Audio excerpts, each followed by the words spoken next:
The volleyball team is flying high after trampling number 12 Grand Canyon in Phoenix. We'll have all the nitty-gritty details about the game, the matchups, and the preparation the training staff goes through for their trip to Hawaii, along with our final installment of our athletes in the Olympics. It's all coming up right now on Inside Fresno Pacific Athletics.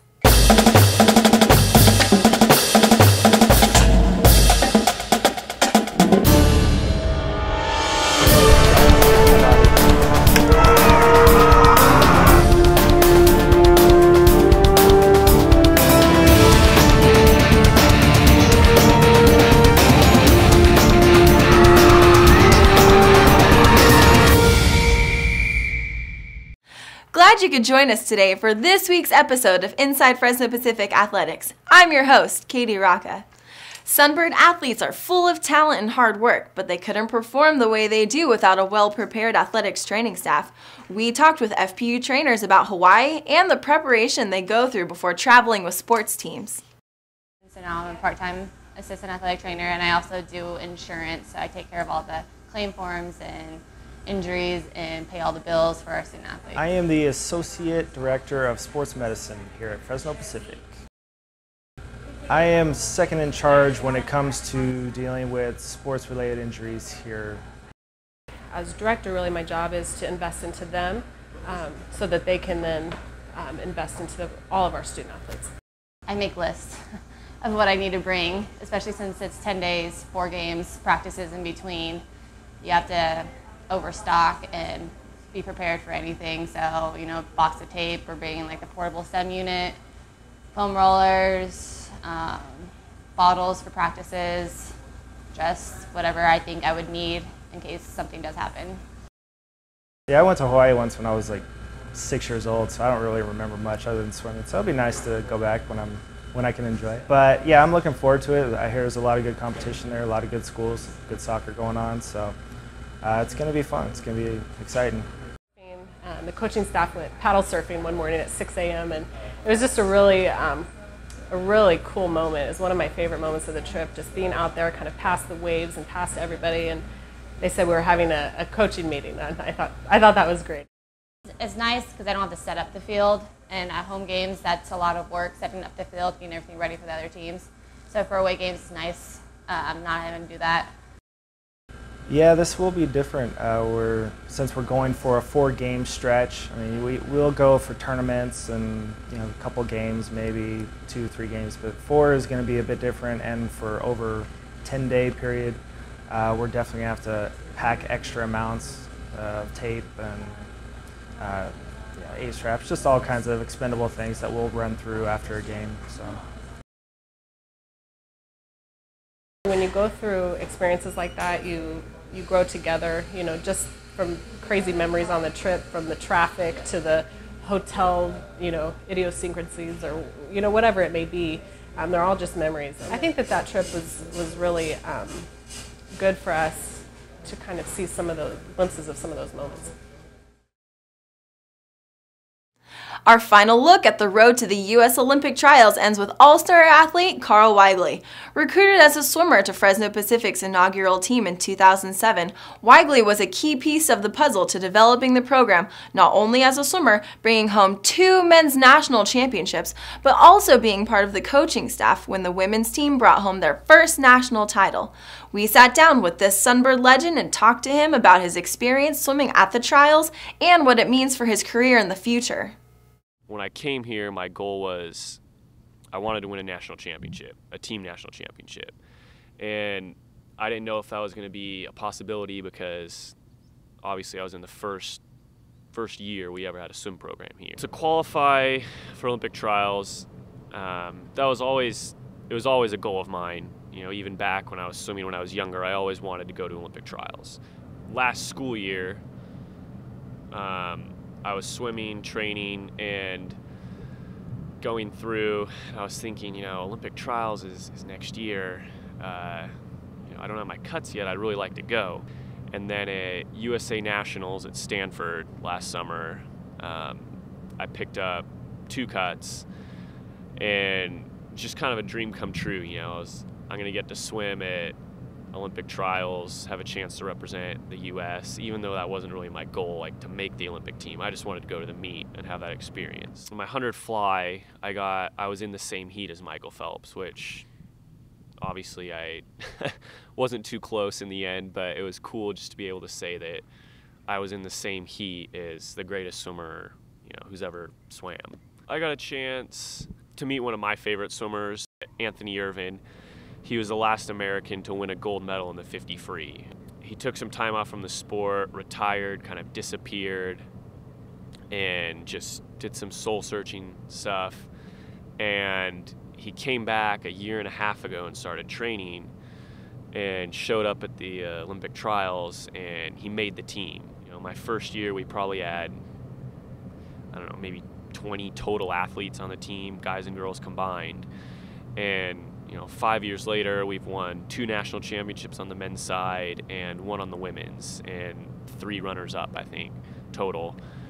And so just being able to see that whole progression to Fresno Pacific sending 3 athletes to Olympic trials. And there's a lot of more prestigious, I guess you could say, programs than ours that didn't send 3 swimmers to Olympic trials. To see how we've progressed in sending 3 people to the fastest meet in the U.S. It was really special. The Sunbirds continued to crank out that never back down spirit even while facing some tough opponents. Here are some of the highlights from last week with Brandon Tripp. Sunbirds playing host to the number 8 team in the country, Grand Canyon, and the Antelopes certainly looked the part tonight. A great chance early on for the Lopes, but Saeed Robinson knocks it off the post. Danger averted for the moment. A couple of early chances for FPU, but they were unable to create any real threats against the stifling defense for much of the night. And then came the goals. Robinson again has his shot blocked, but it finds O'Shane Brown, who puts it in the back of the net to take an early 1-0 lead. To the second half now, and Brian Green finds Albi Sanchez Garcia, who heads it past keeper Stephen Waite for the 2-0 lead. Controversial moment in the match, the Sunbirds with an excellent scoring chance as Paul Eastless beats the keeper, but the Lopes' Alex Connolly manages to keep it out. Or does he? Take another look, and Connolly clearly uses his hand to push the ball out of the net, which should have been a goal for the Sunbirds and a card for Connolly. The rest missed the call though, and FPU remains scoreless. GCU up 3-0 now, and Robinson buries the PK in the back of the net. Sunbirds fall by a count of 4-0. We have a lot of stuff to fix, and this is probably going to be a turning point in our season. We got to get it together, come together as a team to get better after a situation like this. I thought we were okay in the first half. I really didn't see how they were going to get their opportunities, and then they did something that I was quite impressed. They started finding the spaces. They were very good at finding the little spaces, the 15, 20, 25-yard spaces to their players. I really felt that with the lineup that we had, we're going to have a number of possession opportunities, but we didn't have the consistency in those opportunities, and I think it affected us. It's unfortunate that we lost. We would have loved to have given our fans a victory, but it's coming. The time will come. So again, disappointed at the loss, but never discouraged.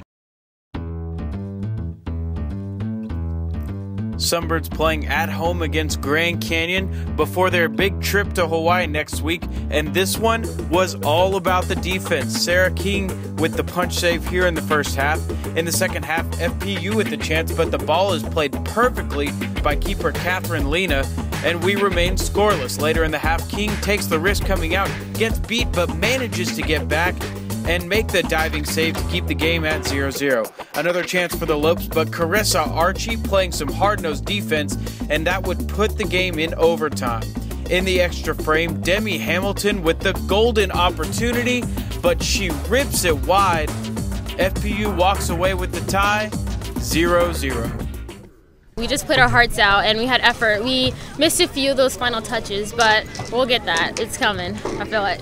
Our offense, just finishing those touches. I mean, we have it, like the passes, and then we get to the final third. So we just got to make sure we finish those goals and then get the wins. I thought second half, again, we were able to make a few adjustments in what we were doing and really reasserted ourselves in the game and certainly had a number of good opportunities to get our goal However, really happy with the shutout performance as far as defensively. The thing we have to do is keep working on the final third and, getting the ball in the back of the net. And some of the opportunities that we have are golden moments that we just have to, are either going to make a difference or not. And today, unfortunately, we weren't able to get that one goal. So it was a great performance by all of our backs, and again, it's a team effort from the forwards to the back line to the keeper as far as defensively. But particularly, I thought that Sarah King played a phenomenal game, and really is the kind of game that we know she's capable of playing. In this case, 110 minutes, and made some great saves and kept us organized. And credit to our two center backs, Colleen Rooney and Cress Archie, and our outside backs that were able to kind of rotate a little bit. But again, a great defensive effort, and we need the girls to be able to do that against all of our Pac West opponents. FPU playing host to Caltech at Sunnyside Aquatic Center on Saturday, and this one was all Sunbirds from the first whistle. Early in the first quarter, it's Fresno Pacific's big man Glenn Lyon with the turnaround shot to give FPU the 1-0 lead. After a steal, it's Daniel Seymour's turn as he sneaks it past the Beavers goalkeeper Benjamin Grabowski for the 2-0 lead. Now it's Sasha Ludwig on the break, and he finds Zlatko Vlasic on the back door, who rips it in. FPU up 6-0 at the end of the quarter. Second quarter now, and it's Justin Lopez Lamb sitting wide open, and he fires it to continue building on FPU's lead. Sunbirds on the break again, and Andrea Sahlberg from the side rips it in and finds the side of the net. FPU up 10-1 at the break. Second half now, and Glenn Lyon again with the turnaround. The Sunbirds led by as many as 14. Caltech with an opportunity here, and Tim McDonald inches it past keeper Jake Fitting. Sunbirds win 16-2. The Sunbirds also took game 2 of the doubleheader 15-4. We went into this game, we've been working hard on our structure, on our transition, on our balancing, a lot of different things that we've been working on, and this was a great opportunity for us to really get some minutes practicing that stuff. I was happy because we did some things we've been working on. We're pressing a lot better, our defense is solid. So our offense, we're starting to see some options that we're creating, which is good. So all in all, I felt it was a good game for us. It was a good, solid win, and we're progressing in the direction we want right now. Volleyball dominated their road trip this week, beginning with a 3-1 win over Dixie State. The ladies also ended Grand Canyon's 24-match regular season's win streak with a 3-0 domination of the Antelopes. This was the first time GCU had been swept on their home turf since November 12, 2010. Congratulations to Hoopia Inc., who is named NCCAA National Player of the Week in Volleyball. Inc. was a force against Grand Canyon, finishing with a team-high 16 kills while adding 13 digs. She was also named to Pac West's Fantastic 15, along with teammates Kara Mitchell, Jessie Alcorn, and Hannah Butler. We need to see you out there pumping up your friends and family with those enthusiastic cheers and chants. I challenge you to lose your voice by the end of FPU's first home volleyball match. Here are multiple opportunities where you can check out what all the hype is about. This Thursday night, women's volleyball will have their home opener against Holy Names at 7 p.m. Volleyball will head to Azusa Pacific to take on the Cougars for a 3 p.m. game. Tuesday, FPU will head across town to face Fresno State in an exhibition match at 7 p.m. at the Save Mart Center. Both men's and women's soccer heads to Hawaii this week for a 4-game series over 9 days. They begin play Saturday the 22nd on the Big Island against Hawaii Hilo. Men's water polo faces 2 opponents on Saturday in Merced. The first game is against Delta College at 12 p.m., which will be followed by a 2 p.m. game against Merced College. Remember, you can stay up to date with all of the latest news, scores, and highlights for the Sunbirds at fpuathletics.com and on Twitter at FPU Sunbirds. Thanks for joining us, and we'll see you next time right here on Inside Fresno Pacific Athletics.